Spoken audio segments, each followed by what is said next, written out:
Assalamualaikum warahmatullahi wabarakatuh.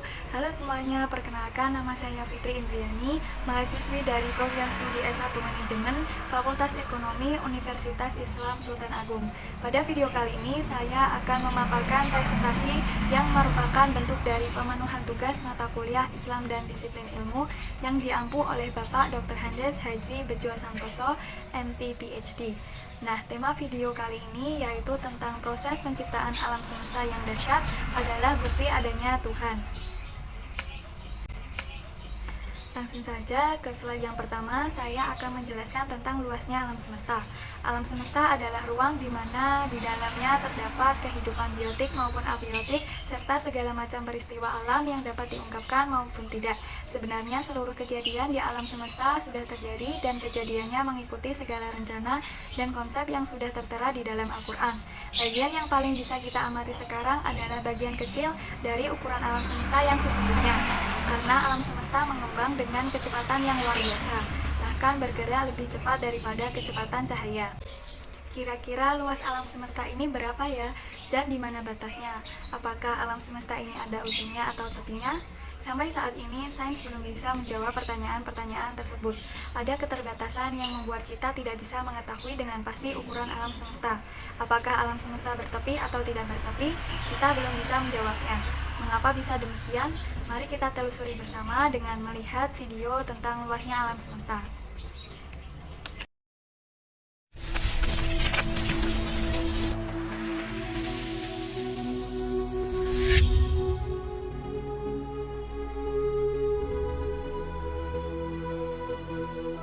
Bila kita menatap langit, apa yang kita pikirkan? Apakah kita hanya melihat langit yang kosong dan kelap-kelip bintang di malam hari? Atau pernahkah kita berpikir betapa luasnya luar angkasa? Alam semesta adalah sesuatu yang sangat besar, dan bahkan terlalu besar bila ingin diketahui pikiran manusia. Jadi coba kita renungkan, betapa menakjubkan ciptaan Tuhan yang tidak bisa dijangkau manusia. Secara umum, alam semesta adalah ruang dan waktu yang diisi oleh benda-benda seperti planet, planet katai, asteroid, komet, bintang, galaksi, nebula dan semua yang ada di ruang antar bintang dan antar galaksi, dan juga seluruh materi dan energi. Teknologi observasi manusia sudah semakin canggih dan akurat terhadap penelitian alam semesta. Dulu bumi disebut berusia 1 miliar tahun, sekarang kita mengetahui usia bumi sudah 4,5 miliar tahun. Dulu Pluto dianggap sebagai planet, sekarang diketahui kalau Pluto bukan planet. Namun meskipun canggih, kita hanya bisa mengetahui sebagian kecil dari alam semesta.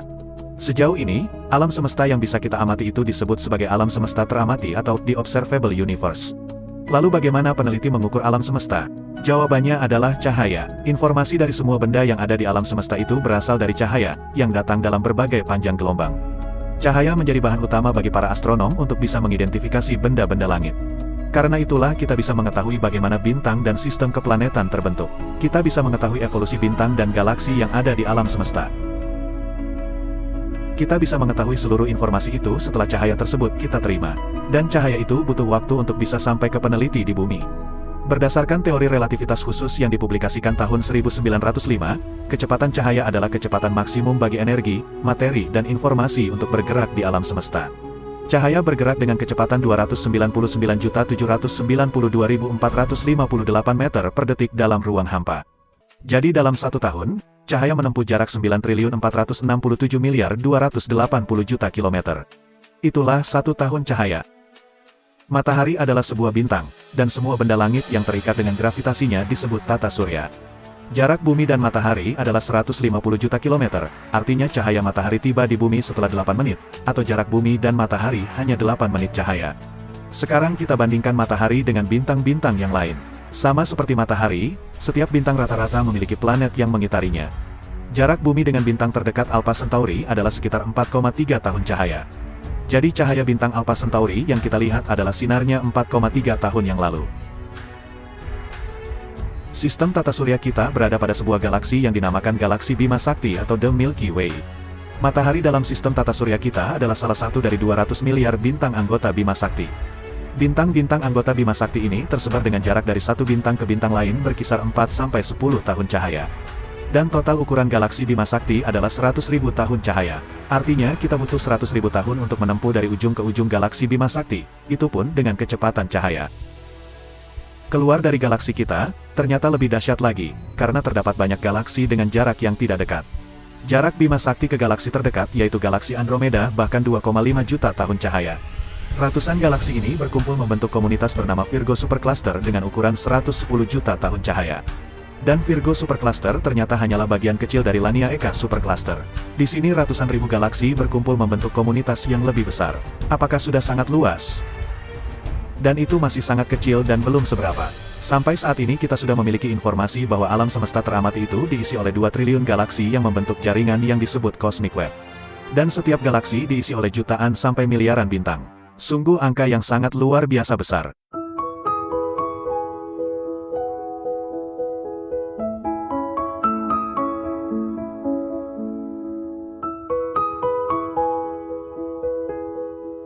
Sampai saat ini alam semesta yang dapat diamati manusia hanya sampai pada jarak 46 miliar tahun cahaya. Apa yang ada di luar jarak alam semesta teramati belum kita ketahui dengan pasti. Bisa jadi hanya ada galaksi-galaksi dan lebih banyak bintang atau benda langit yang belum kita ketahui. Tapi kemampuan teknologi kita untuk mengetahuinya tentu masih terbatas. Karena itu, cerita tentang benda-benda yang luar biasa jauh itu tidak akan pernah bisa kita terima. Artinya, ukuran seluruh alam semesta juga belum bisa dijawab oleh ilmu pengetahuan karena informasi kita hanya terbatas pada alam semesta teramati. Keseluruhan tata surya kita ini semata-mata adalah bagian yang sangat kecil dari tata surya, yang jauh lebih besar yang dinamakan galaksi. Sebuah galaksi terdiri dari jutaan bintang, yang banyak diantaranya jauh lebih besar dari matahari kita, dan mungkin mempunyai tata surya sendiri.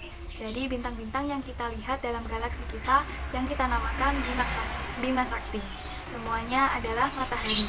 Bintang-bintang itu demikian jauh letaknya sehingga jaraknya diukur dalam tahun cahaya dan bukan dalam mil. Cahaya bergerak dengan kecepatan kira-kira 6 triliun mil per tahun. Bintang yang paling cemerlang dan paling dekat dengan bumi adalah Alpha Centauri. Tahukah kamu berapa jaraknya? Jaraknya adalah 25 triliun mil. Tetapi kita hanya membicarakan tentang galaksi kita sendiri. Konon lebarnya kira-kira 100.000 tahun cahaya. Ini berarti 100.000 kali 6 triliun mil, dan galaksi kita hanyalah bagian yang sangat kecil dari tata surya yang lebih besar. Adapun video tentang proses terjadinya alam semesta menurut Al-Quran dan sains.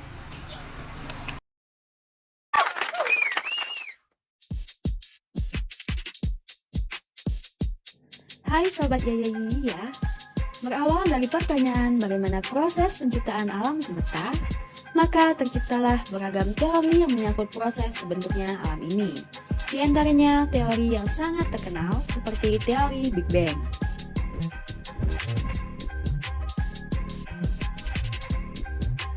Namun, dari teori-teori yang ada, ternyata di dalam kitab suci Al-Quran juga sudah menjelaskan proses penciptaan jagat raya ini.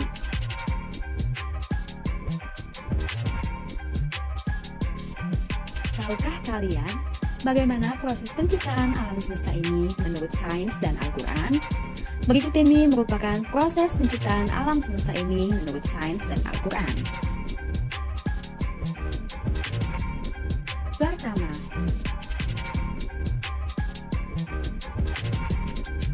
menurut sains, berdasarkan teori Big Bang, planet-planet dan benda-benda langit lainnya dahulu adalah satu, lalu dipisahkan oleh ledakan besar.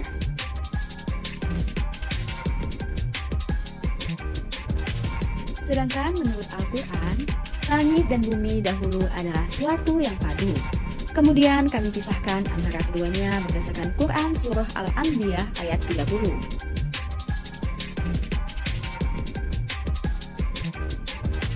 Kedua,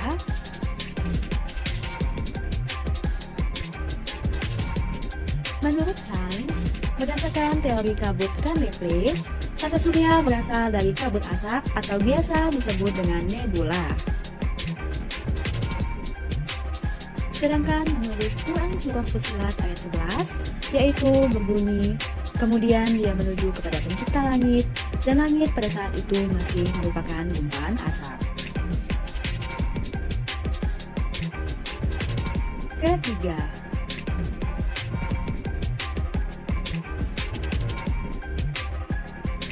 menurut sains, dulu bumi merupakan planet yang masih tandus, Lalu dengan air hujan dimulailah kehidupan. Sedangkan menurut Quran Surah An-Nahl ayat 65 yang berbunyi, dan Allah menurunkan dari langit air, dan dengan air dihidupkannya bumi sesudah matinya. Keempat,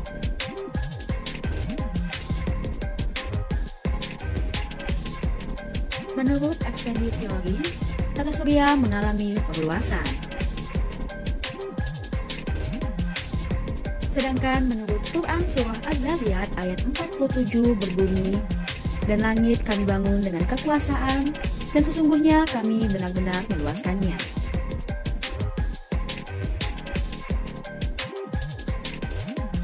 Kelima, menurut teori evolusi biologi, semua hewan berasal dari air, kemudian berevolusi menjadi seperti sekarang. Sedangkan dalam Quran Surah An-Nur ayat 45 berbunyi, dan Allah menciptakan semua jenis hewan dari air.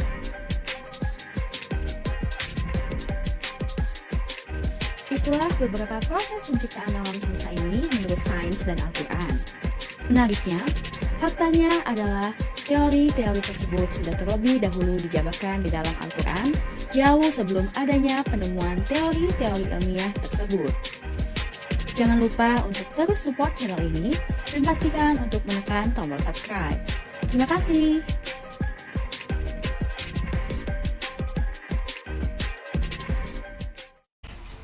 Pembentukan alam semesta dalam 6 masa dalam Quran Surat An-Nazi'at ayat 27 hingga 33 sehingga kira-kira dapat diuraikan sebagai berikut. Masa pertama ayat 27 tentang penciptaan langit pertama kali. Pada masa pertama, alam semesta pertama kali terbentuk dari ledakan besar yang disebut Big Bang, kira-kira 13,7 miliar tahun lalu. Masa kedua ayat 28 tentang pengembangan dan penyempurnaan. Dalam ayat 28 terdapat kata meninggikan bangunan dan menyempurnakan. Kata meninggikan bangunan dianalogikan dengan alam semesta yang mengembang, sehingga galaksi-galaksi saling menjauh dan langit terlihat makin tinggi. Sedangkan kata menyempurnakan menunjukkan bahwa alam ini tidak serta-merta terbentuk melainkan dalam proses yang terus berlangsung, misalnya kelahiran dan kematian bintang yang terus terjadi. Alam semesta ini dapat terus mengembang atau kemungkinan lainnya akan mengerut. Masa ketiga ayat 29 tentang pembentukan tata surya termasuk bumi, reaksi nuklir yang menjadi sumber energi bintang seperti matahari. Surah An-Nazi'at ayat 29 menyebutkan bahwa Allah menjadikan malam yang gelap gulita dan siang yang terang benderang. Ayat tersebut dapat ditafsirkan sebagai penciptaan matahari sebagai sumber cahaya dan bumi yang berotasi, sehingga terjadi siang dan malam. Pembentukan tata surya diperkirakan seperti pembentukan bintang yang relatif kecil, kira-kira sebesar orbit Neptunus. Prosesnya sama seperti pembentukan galaksi seperti di atas, hanya ukurannya lebih kecil. Masa keempat ayat 30 tentang awal mula daratan di bumi. Penghamparan yang disebutkan dalam ayat 30 dapat diartikan sebagai pembentukan superkontinen Pangaea di permukaan bumi. Masa ketiga hingga masa keempat ini juga bersesuaian dengan surah Al-Fussilat ayat 9 yang artinya, katakanlah sesungguhnya patutkah kamu kafir kepada yang menciptakan bumi dalam 2 masa dan kamu adakan sekutu-sekutu baginya. Yang bersifat demikian itu adalah Rob semesta alam, daratan Pangaea yang merupakan asal mula semua daratan di bumi. Masa kelima ayat 31 tentang pengiriman air ke bumi melalui komet, ilustrasi komet yang membawa unsur hidrogen sebagai pembentuk air di bumi. Dari ayat 31 di atas dapat diartikan bahwa di bumi belum terdapat air ketika mula-mula terbentuk. Jadi ayat ini menunjukkan evolusi bumi dari tidak ada air menjadi ada air. Masa ke-6 ayat 32-33 tentang proses geologis serta lahirnya hewan dan manusia gunung sebagai pasak bumi.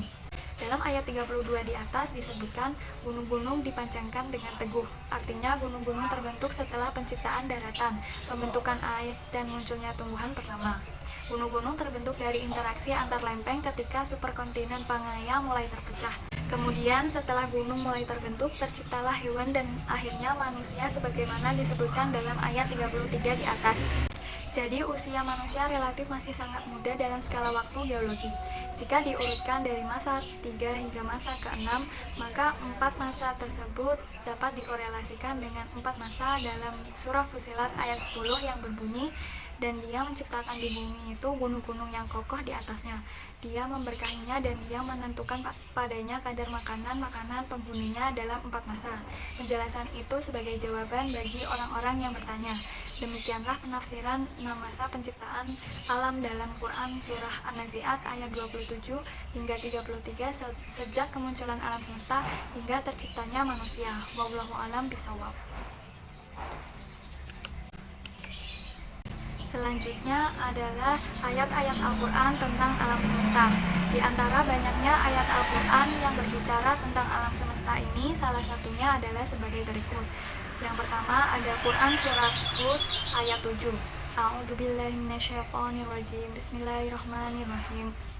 Wa huwal ladzi khalaqas samawati wal arda fi sittati ayyamin wa kana arshuhu 'alal ma'i liyabluwakum ayyakum ahsanu amala. Wala in qulta innakum mab'usuna min ba'dil mauti layaqulanna alladziina kafaru in hadza illa sihrun mubin.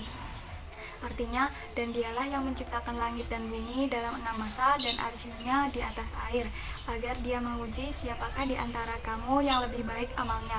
Jika engkau berkata kepada penduduk Mekah, sesungguhnya kamu akan dibangkitkan setelah mati, niscaya orang kafir itu akan berkata, ini hanyalah sihir yang nyata. Yang kedua ada Quran Surah Al-Anbiya ayat 30. A'udzubillahi minasyaitonirrajim. Bismillahirrahmanirrahim. Awalam yaral ladzina kafaru annas samawati wal arda kanata ratqan fafataqnahuma wa ja'alna minal ma'i kulla syai'in hayy afala yu'minun. Artinya, dan apakah orang-orang kafir tidak mengetahui bahwa langit dan bumi keduanya dahulunya menyatu, kemudian kami pisahkan antara keduanya, dan kami jadikan segala sesuatu yang hidup berasal dari air, maka mengapa mereka tidak beriman? Adapun surah yang ketiga yaitu Quran Surah Al-Sajdah ayat 4. A'udzubillahi minasyaitonirrajim. Bismillahirrahmanirrahim. Allahul ladzi khalaqas samawati wal arda wa ma bainahuma fi sittati ayyamin summa stawa 'alal arsy.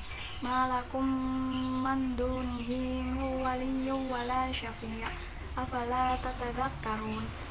Artinya, Allah yang menciptakan langit dan bumi dan apa yang ada di antara keduanya dalam 6 masa, kemudian Dia bersemayam di atas arsy. Bagimu tidak ada seorang pun penolong maupun pemberi syafaat selain Dia, maka apakah kamu tidak memperhatikan?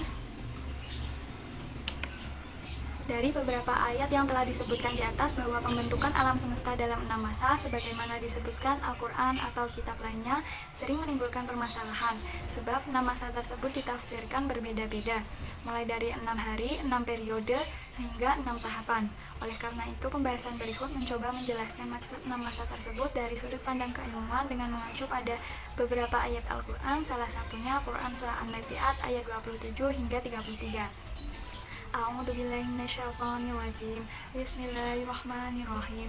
A'antum asyadda khalqan anis sama'u banaha rafa'a samkaha fasawwaha wa aghtasha lailaha wa akhraja duhaha wal arda ba'da dzalika dahaha akhraja minha ma'aha wa mar'aha wal jibala arsaha mata'al lakum wa li'an'amikum. Artinya, apakah kamu lebih sulit penciptaannya ataukah langit? Allah telah membinanya.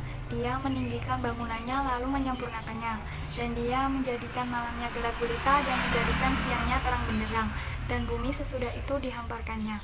Ia memancarkan daripadanya mata airnya dan menumbuhkan tumbuhan-tumbuhannya.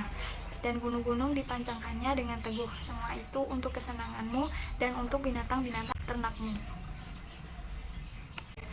Adapun kesimpulan dari materi yang saya sampaikan yaitu Berdasarkan uraian di atas dapat diambil kesimpulan bahwa alam semesta adalah ruang di mana di dalamnya terdapat kehidupan biotik maupun abiotik, serta segala macam peristiwa alam yang dapat diungkapkan maupun tidak. Sebenarnya seluruh kejadian di alam semesta ini sudah terjadi, dan kejadiannya mengikuti segala rencana dan konsep yang sudah tertera di dalam Al-Quran. Dari beberapa ayat yang telah disebutkan tentang alam semesta dalam proses terbentuknya, yaitu melalui 6 masa yang telah dijelaskan dalam Quran Surah An-Nazi'at ayat 27 hingga 33.